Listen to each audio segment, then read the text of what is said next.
Ya Allah, tolong! Teriakku dengan terus berlari tidak berhenti.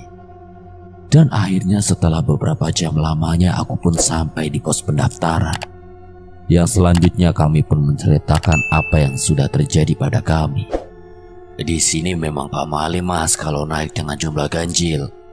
Kalau maksa naik akhirnya ya gitu. Kalau gak diganggu ya pasti ada yang ikut gabung.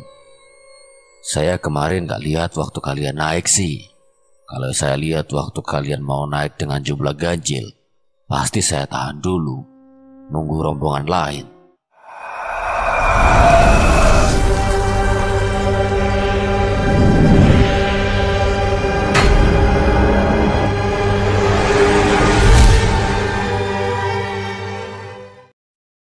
Pengalaman waktu itu tentu saja menjadi pengalaman yang tidak akan pernah bisa aku lupakan selama hidupku. Bahkan bisa dikatakan sejak adanya kejadian tersebut, aku yang sebelumnya hobi mendaki gunung saat itu seketika berhenti mendaki hingga saat ini. Rasa trauma dan takut tentu saja ada. Bagaimana tidak? Andai saja waktu itu tidak ada dia di rombongan kami, mungkin saat ini aku tidak ada di sini dan berbagi cerita seperti ini. Perkenalkan, namaku Arya. Aku adalah seorang karyawan di perusahaan ternama yang ada di Indonesia. Pendakian waktu itu terjadi ketika aku masih berusia 25 tahun. Aku yang belum bekerja seperti sekarang ini tentu saja masih suka mendaki ke sana kemari demi menyalurkan hobi yang memang sudah aku gemari sejak aku duduk di bangku sekolah SMA negeri. Masih sangat teringat jelas di kepalaku. Malam itu adalah malam di mana aku dan kedua rekanku hendak mendaki gunung yang ada di kotaku. Waktu yang menunjukkan sudah pukul 7 malam dengan disertai hujan yang turun, sama sekali tidak menyurutkan niatku untuk menaklukkan gunung yang memang sudah lama tidak kudaki itu. Kita berangkat malam ini, Gar, ucapku sambil memasukkan barang-barangku satu persatu ke dalam carrierku. Ya wes, Senin aku ada acara bro, jadi kita naik malam ini dan turun besok pagi. Jadi sampai rumah aku masih bisa istirahat, ucap Tegar sambil menyalakan sebatang rokok yang ada di tangannya. Ini kita cuma bertiga nih, temen lu gak jadi ikut Gar, saud Johan yang saat itu juga terlihat sibuk mengotak-atik ponselnya. Gak jadi bro, ada acara mendadak katanya, jawab Tegar singkat. Gak apa-apa nih, kita mendaki bertiga aja. Lu juga tahu kan, pantangan di gunung ini gak boleh daki dalam jumlah ganjil. Mudah-mudahan sih aman. Alah, asal kita gak ganggu aja bro. Bismillah aja deh, jawab Tegar santai. Mana hujan deras banget lagi. Udah jangan banyak omong, ayo berangkat, jawab Tegar dengan mulai mengangkat tas punggungnya kemudian diletakkan di atas motornya. Dan benar, Sabtu malam itu, kami bertiga benar-benar berangkat menuju pos pendaftaran untuk mendaki gunung yang memang terletak tidak jauh dari tempat tinggalku saat itu. Selama perjalanan tentu saja aku dan rekan-rekanku sudah ditemani guyuran hujan yang saat itu turun dengan sangat lebat. Bahkan jas hujan yang kupakai seolah tidak berguna sama sekali, mengingat semua pakaian yang kukenakan tetap saja dalam keadaan basah. Dan seiring berjalannya waktu, akhirnya aku pun sampai di pos perizinan yang ada di kaki gunung ini. Namun sayangnya saat itu kondisi pos sangatlah sepi. Hanya ada satu buku tamu yang tergeletak di meja depan pintu, dengan satu penjaga yang terlihat tertidur pulas di atas kursi panjang yang ada di dalam pos waktu itu. Kok sepi ya Gar? Terus gimana nih? Ya iyalah sepi, orang hujannya lebat kayak gini. Shh, diem. Kita isi aja nama kita bertiga di buku tamu itu diem-diem. Terus kita naik deh, hehe, biar kagak bayar. Mumpung penjaganya lagi tidur, ucap Tegar. Dan akhirnya setelah Tegar selesai mengisi nama kita bertiga, aku pun malam itu memulai pendakianku. Di awal pendakian semuanya nampak biasa-biasa saja. Trek yang licin dengan hujan yang tidak berhenti turun tentu saja membuatku sangat berhati-hati dalam melangkahkan kaki.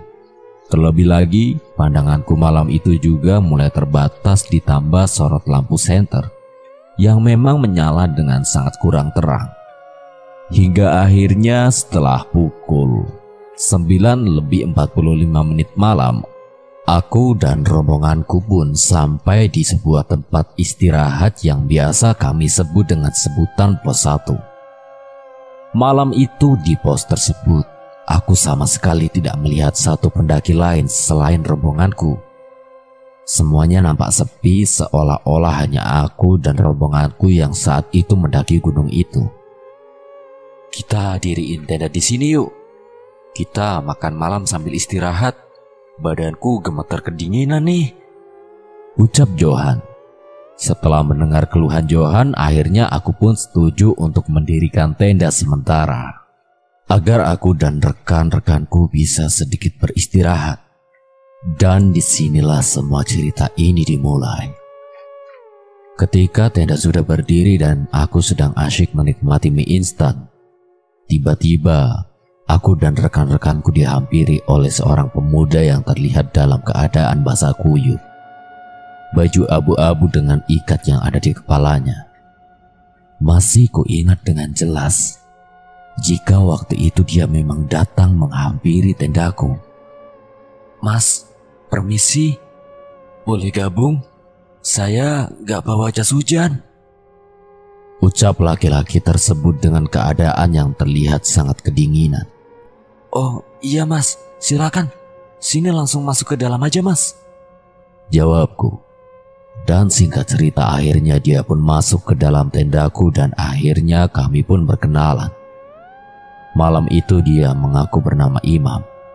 Dan anehnya dia juga mengaku mendaki gunung tersebut hanya seorang diri, tanpa ada satupun orang yang menemani. "Nama saya Imam mas. Saya sendirian di sini." "Naik sendirian malam-malam?" "Iya mas." "Ya udah, kita gabung saja mas biar rame," usul Johan.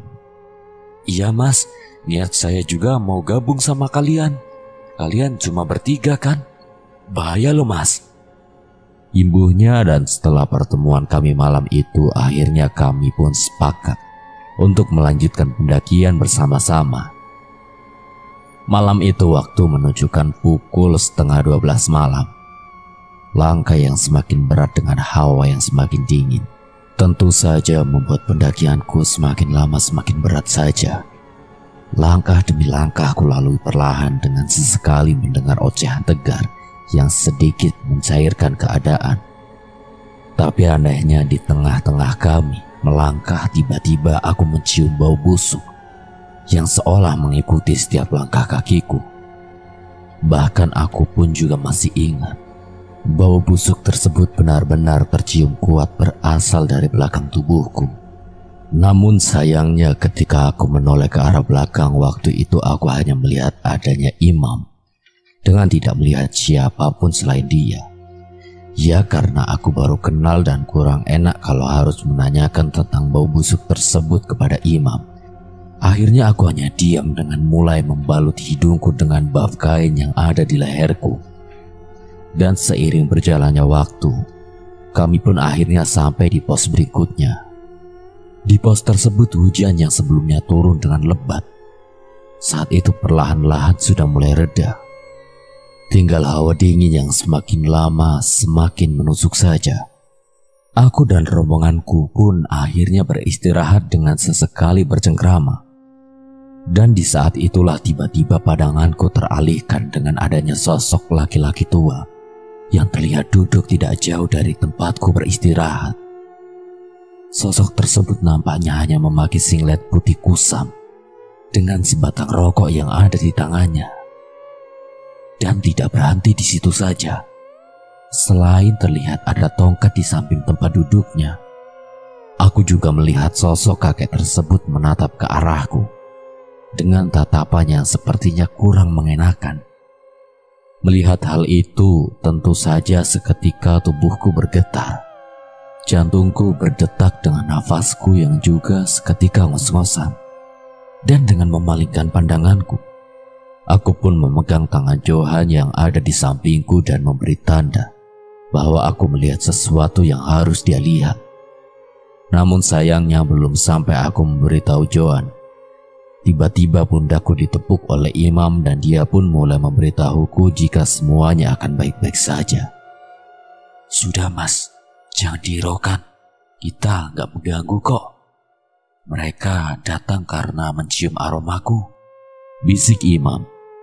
Mendengar hal itu, aku pun sama sekali tidak mengeluarkan sepatah kata pun dan langsung menatap Imam dengan tatapannya keheranan dengan maksud perkataan yang telah dia ucapkan. Di sini saya hanya membantu biar jumlah kalian genap, imbuhnya.